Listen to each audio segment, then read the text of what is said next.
I want to chat with you today about strength. Strength during a grieving process and after. I have had so many people over the years say things to me like, "Oh my gosh, you're so strong," or "I don't know how you went through what you went through in that 5 year period of a car accident and then a boating accident," or this is the one I chuckle at, but I just accept it. "You're the strongest person I know." I'm aware of my weaknesses, and I'm sure there are some of which I'm not aware. But I just wanted to share with you today my sources of strength, how I've gotten through some of the challenges of life, and to encourage you to dig in and look at the same. We can't control what happens in life. We can control part of it, decisions that we make. But death comes to all of us. It's just a fact of life.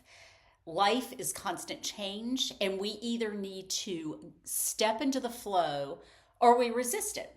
And when we resist it, sometimes it doesn't turn out very well. I think about when Russ lost his leg, which was my first real test of digging into my own strength and being aware of my strength. I was always independent, but I could be a wimp here and there, probably still can. But when he lost his leg, I think back to a man in my hometown who just passed away last fall. He lived behind us, and he was a school teacher, and he had lost his leg, if I remember correctly, in a motorcycle accident. I never knew him with two legs. I always knew him as, I think he was an above the knee amputee.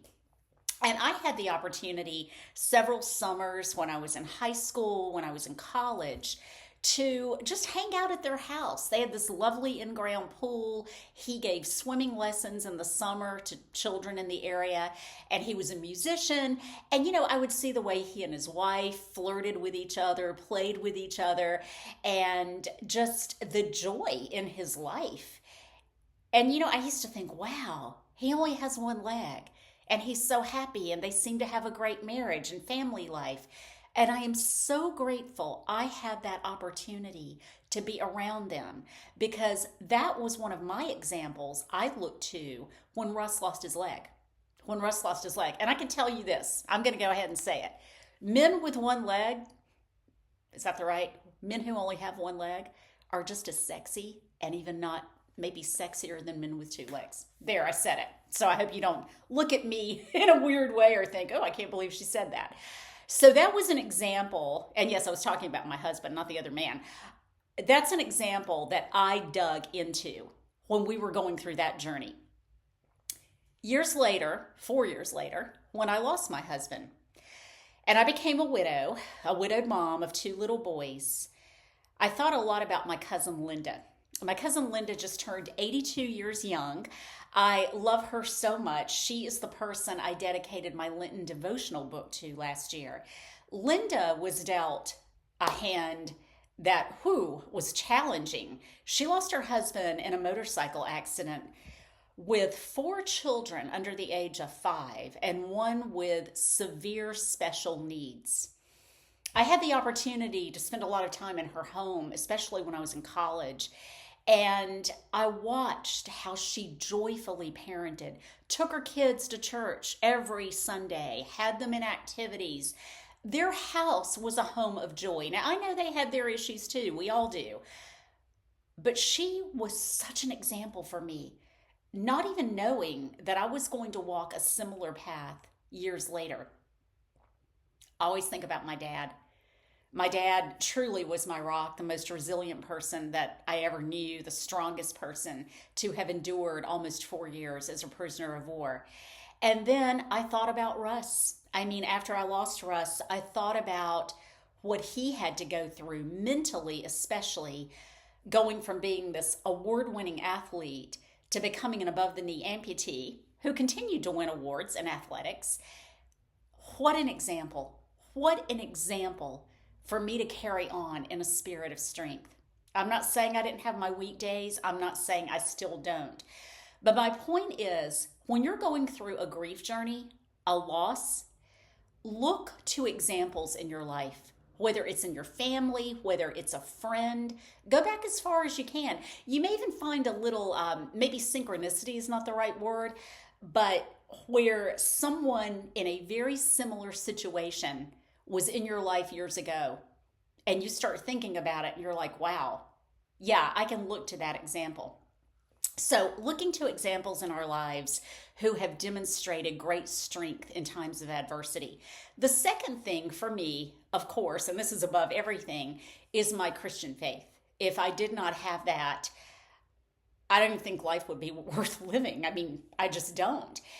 Here's what I want to point out, though, to you. I get a lot of questions from people who want to do grief coaching, and they do not share my Christian faith. They're of another major faith, Muslim, Jewish, another, Buddhist, or they just don't have a faith. They're agnostic or atheist.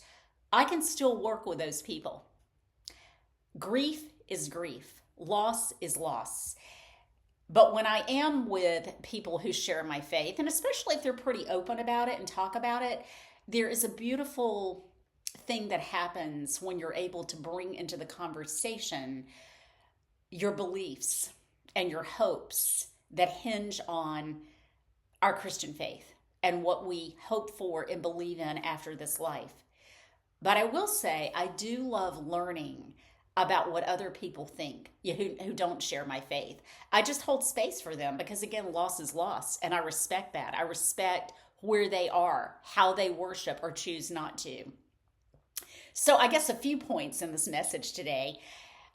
Look to examples in your own life when you're going through a challenging period, people that have walked a similar path as you, who really demonstrated such grace and such strength.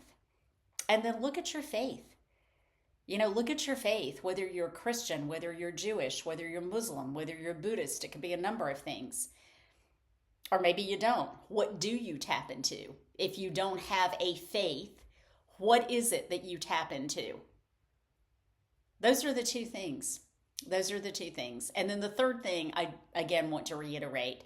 It doesn't matter how you choose to believe or how you choose to worship. Loss is loss. Grief is grief. We can still work together. If I can help you, you can contact me at the link in the comments section. Hope you have a great day.